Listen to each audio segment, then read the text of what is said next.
A couple of poems first. Last Friday, I was at a gathering for an Italian poet that we have a link with in Wakefield called Silvia Pio. And our MP, Mary Cray, who was a big supporter of poetry, came and made a little speech. Also sickeningly good at Italian, conversed entirely in Italian with this visitor. So anyway. And she's got an interesting take on politics, and it relates to the first poem I'm going to do, which has a political aspect, obviously. And she said, when she won her seat back, she held a seat, and she wasn't expected to, and she was a big Remainer. There was no triumphalism. The speech she gave when we had to do afterwards was all about, it's going to be nastier next time, it's going to be worse. And she shared this vision that, the Brexit talks are going to go badly. It's going to be economically bad. But people who voted that way will not go, oh, we got it wrong, how could we be so stupid? They will blame weak leadership or something. And the vacuum that presents itself for sort of right-wing fascist type stuff, it is enormous, and that vision has kept me awake for a few nights now.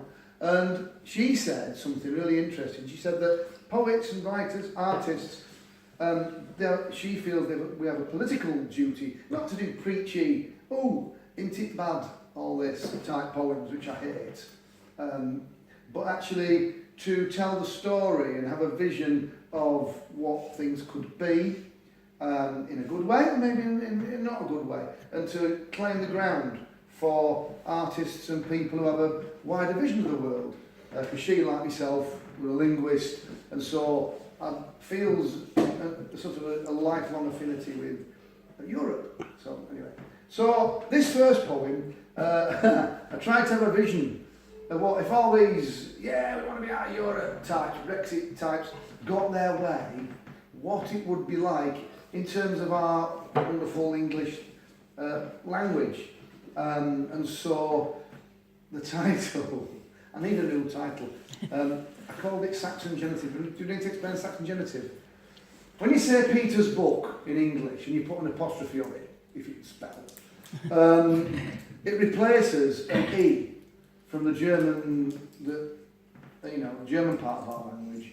So in German it's Peter's Buch, and we just put an apostrophe in. So all that apostrophe S on the end of things is the Saxon genitive.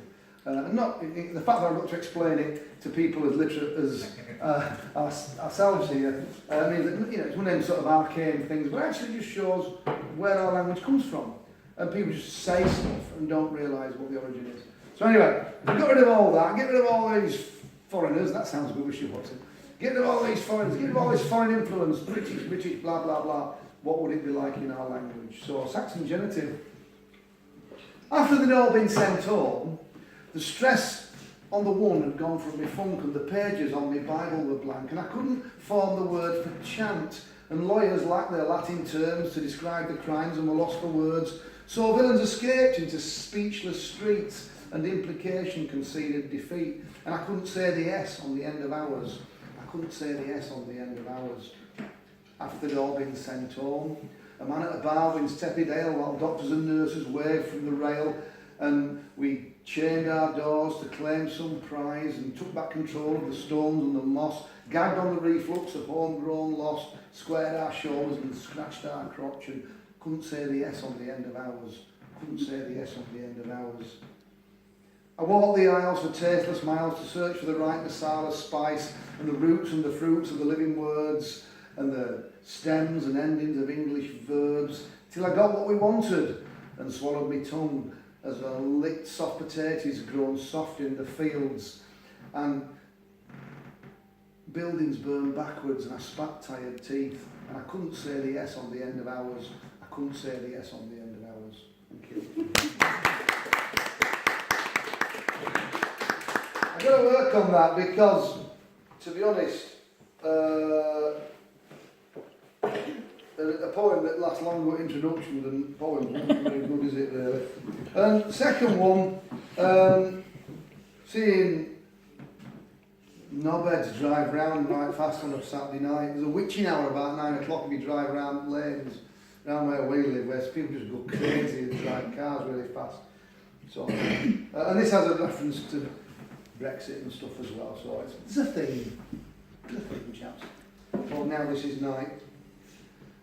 Brexit hotheads in German cars, freehand remembering the steering wheel, the wrong way around Saturday's dusk roundabout. They always like to say we for things that happened before they were born. Each time they claim they're under attack, 1 World Cup and 2 World Wars, before they claim their country back. It doesn't seem right to still see blue light above dying August blind bends, when crestfallen convoys veer to the right-hand side of the speed bumps attempts to keep a lid on this fetish, frustrated desire, lashed down with lanyards through the week. Our calls are all recorded for training and monitoring purposes, but here, lives drift at 50, in a 30, in a fastback chase for something out of sight as if potential were escaping over purple hills. Foot down, but trying to make out its routine, the machines just hum inside, insulate passengers from the noise of dreams straining under metal skin. Fear is just wrong. This is a right laugh. Bare teeth up front, the setting sun gone now. This is night. It has just begun. Thank you.